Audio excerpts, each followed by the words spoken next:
Depuis 2011, le Conseil départemental du Lot-et-Garonne a impulsé une démarche globale nommée du 47 dans nos assiettes.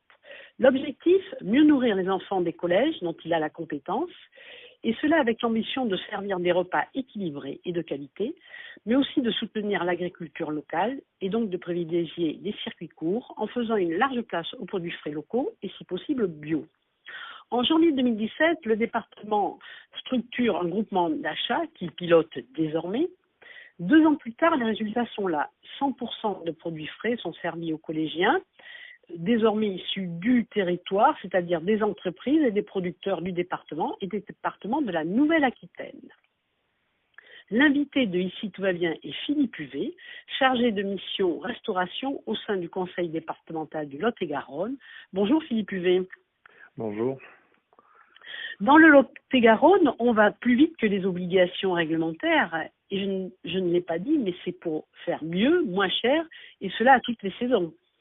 Oui, exactement. On essaye avec l'ensemble des productions locales, de réaliser des marchés qui puissent approvisionner l'ensemble des restaurants scolaires des collèges. Donc aujourd'hui, tous les collèges sont couverts, 10 000 collégiens répartis dans les 24 collèges publics. Quels sont les retours dans ces collèges ? Au niveau des retours, ils sont très positifs, tant au niveau des consommateurs, puisqu'on observe une augmentation de la consommation, qu'on enregistre avec les différents tests de consommation qui sont réalisés toute l'année dans au moins 3 collèges par an. Et aussi la satisfaction des chefs cuisiniers qui aujourd'hui travaillent des produits de meilleure qualité et des produits frais. Et du côté des producteurs, il y a aussi une satisfaction ? Il y a une satisfaction notamment par rapport à la mise en place du groupement d'achat départemental qui leur permet d'avoir un volume identifié de livraison sur toute l'année et avec lequel on a pu organiser aussi des circuits de distribution pour approvisionner les collèges, ce qui les convient parfaitement. À chaque début d'année, ils savent combien ils vont vendre et à quelle fréquence.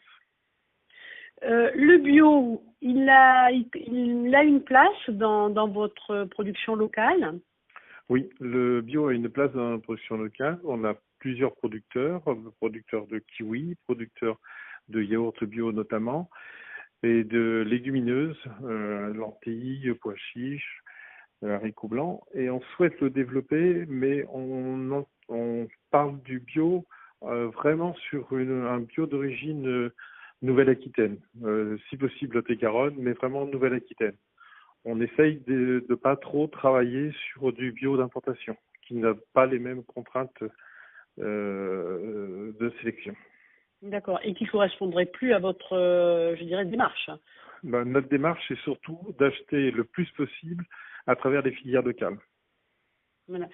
Donc, ça veut dire, je reviens à ma première question, de faire des économies quand même, et de faire mieux, et de faire moins cher aussi quand même. Alors, c'est pas tellement faire des économies. Le budget d'achat est de 3 millions d'euros par an. Avec l'ensemble des actions qu'on a menées contre le gaspillage alimentaire, on a pu économiser à peu près autour de 500 000 euros par an, qui a été réinjecté pour acheter des produits de qualité qui sont certes plus chers au prix du kilo, mais qui sont économiquement moins chers à la fin au niveau de la consommation.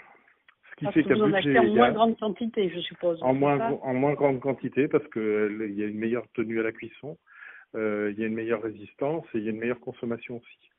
Ce qui fait qu'à budget égal, sans augmenter le coût du repas pour les parents d'élèves, on a introduit 100% de produits frais issus au niveau économique du Lot-et-Garonne. Et vous avez parlé donc de la lutte contre le gaspillage alimentaire. Qu'est-ce que vous avez mis en place par rapport à cette option ? Alors, sur la lutte contre le gaspillage alimentaire, on a fait 2 actions. D'abord, une action sur l'observation de la qualité de la matière première qui était achetée auparavant, avant qu'on fasse le groupement. Donc, on s'est aperçu que la qualité était très médiocre, c'était souvent des produits d'importation ou des produits industriels. Le deuxième point, qui est certainement le plus important, c'est qu'à travers nos tests de consommation, on analyse le comportement des adolescents lorsqu'ils viennent manger au self. Est-ce qu'ils prennent des entrées, comment se comportent-ils face au plat principal, au niveau des desserts ou des fromages, ce qui nous a permis d'amener des correctifs. Aujourd'hui, tous les fromages qu'ils ont servis sont des fromages à la coupe. On s'est aperçu que les enfants étaient plus réceptifs à des fromages à la coupe et ils se servent eux-mêmes. Ils ont toujours au moins 2 à 3 choix. La même chose au niveau des entrées. Ce qui fait que le fait que l'élève fait son choix, on a 0 déchet parce qu'il sait la quantité qu'il veut et c'est lui qui a choisi. Donc ça nous a permis d'avoir des correctifs, des changements d'attitude au niveau aussi des chefs de cuisine dans l'organisation et dans le mode de service. Et de faire des collégiens des acteurs aussi de leur propre repas, quoi. Exactement.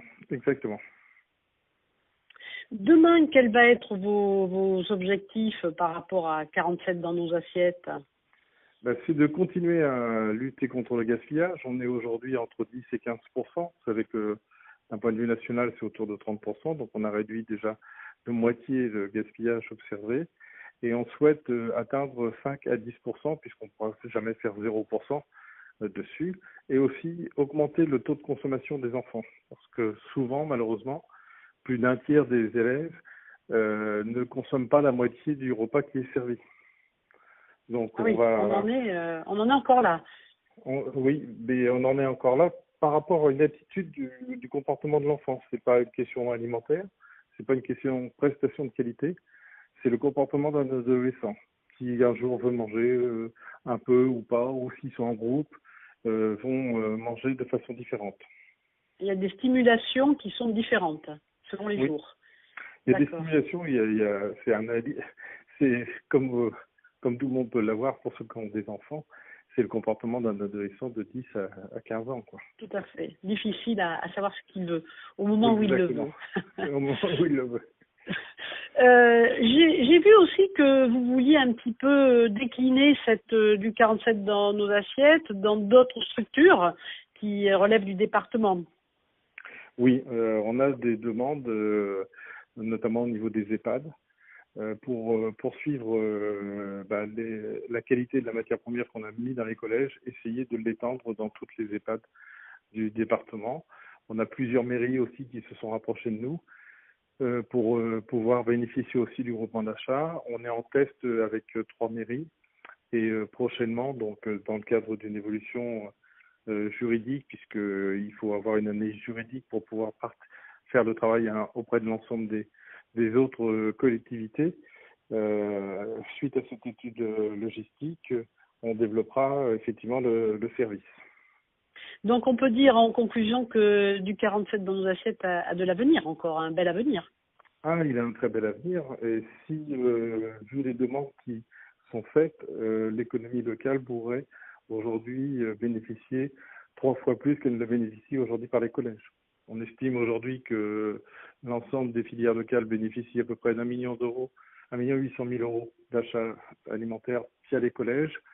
Si l'ensemble des partenaires participent à cette même démarche, on dépasserait les 5 millions d'euros par an. Eh bien, merci Philippe Huvet de terminer par ces bons chiffres qui nous laissent espérer. Et puis, n'hésitez pas à nous faire des retours quand vous en serez à ce niveau-là. Bonne journée.